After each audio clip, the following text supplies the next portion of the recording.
ஏங்க என்னங்க உங்களுக்கு பிரச்சனை? இவர் எனக்கு ஒரு நல்ல ஃப்ரெண்ட், அவ்வளவுதான். நீ இந்த மாதிரி சத்தம் போட்டு பேசினா இந்த ஊர் வேணா உன்னை நம்பலாம், ஆனா நான் நம்ப மாட்டேன். யாரும் நம்பணுங்கிற அவசியம் எனக்கு கிடையாது.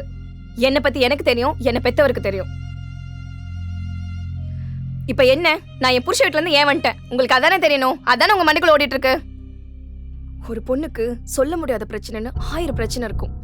ஒரு பொண்ணா அத கூட உங்களால புரிஞ்சுக்க முடியலன்னா தப்பு ஏன் மேல இல்ல, உங்க மேல. அதையும் மீறி உங்களுக்கு ஏதாவது தெரியணும்னா உங்க கற்பனைக்கெல்லாம் என்னால பதில் சொல்லிட்டு இருக்க முடியாது. நான் ஒன்னும் கற்பனையை கேட்டு கதை சொல்ற ஆள் கிடையாது. ஆமா, அவ்வளோ பெரிய வீட்டுல நீ வாக்கப்பட்டு போன, உடனே அவங்க உன்னை வீட்டை விட்டு துரத்திட்டாங்க. அப்போ அங்க நீ ஏதோ தப்பு பண்ணாம இருந்திருப்ப.